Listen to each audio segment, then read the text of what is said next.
Aujourd'hui, on va passer à l'étude du cycle de Krebs, nommé également cycle de l'acide citrique, et qui est une deuxième étape de la dégradation des glucides, du catabolisme des sucres, donc qui nécessite une étape qui nécessite la présence de l'oxygène et qu'on nomme la respiration.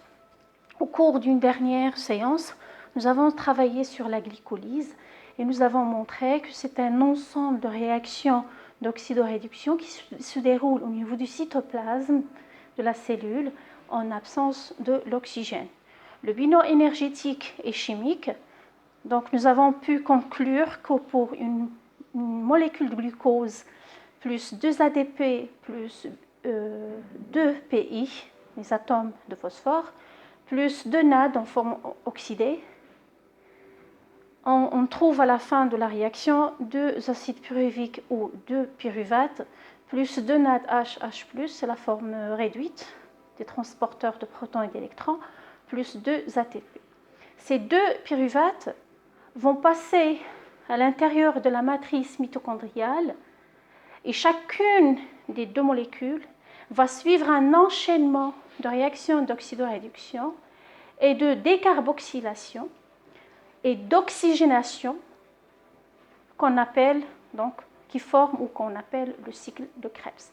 Seul objectif, c'est la dégradation des molécules des pyruvates, dégagement de CO2 et fournir de l'énergie sous forme de NADH+, sous forme de FADH2 et sous forme d'ATP. Donc, pour une molécule de pyruvate en C3, elle est formée de 3 atomes de carbone.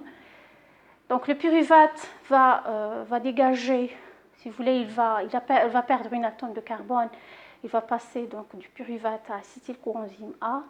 Ce dernier, donc, en présence d'une molécule en C4 qu'on appelle l'acide oxaloacétique, il y aura donc formation du premier composé du cycle de Krebs qui est le C6 là, donc qui est l'acide citrique.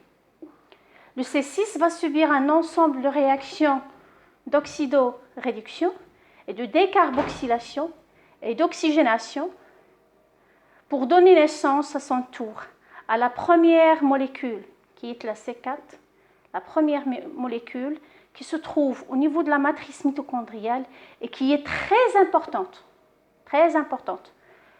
lors de l'incorporation avec l'acétylcoenzyme A pour donner naissance à l'acide citrique et ainsi de suite. Donc, voilà. Donc, pour une molécule de glucose qui donne naissance à 2 acides pyruvates au niveau du cytoplasme, les pyruvates passent au niveau de la matrice mitochondriale et chaque molécule d'acide pyruvique ou de pyruvate va suivre son cycle qu'on appelle le cycle de Krebs propre à elle. Donc, le bilan énergétique et chimique du cycle de Krebs, donc pour une molécule d'acide de l'acide pyruvique, donc, nommé également pyruvate, on aura dégagement de 3 molécules de CO2. Il y aura incorporation de 3 molécules d'eau, donc la première est là, la deuxième et la troisième. Il y aura formation ou le passage de la forme oxydée du NAD à la forme réduite de ce dernier, qui est le NADH+.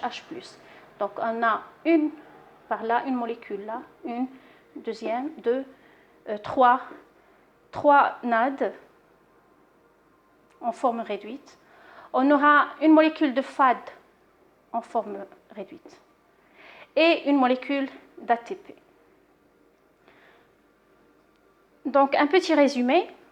Donc, la première étape de la dégradation ou le catabolisme des glucides commence par une glycolyse au niveau du cytoplasme, en absence de l'oxygène, au cours de laquelle une molécule de glucose donne naissance à 2 acides pyruviques.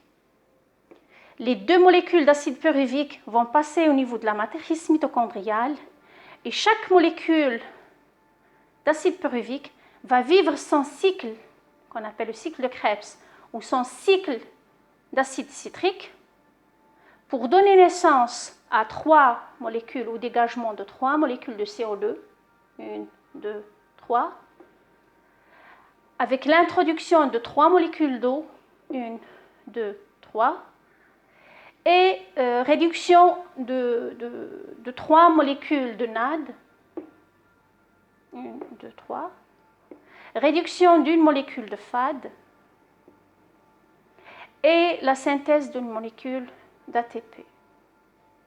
Donc, pour une molécule de glucose qui donne naissance à 2 acides pyruviques, on aura besoin, au niveau de la matrice mitochondriale et en présence de l'oxygène, 2 cycles de Krebs.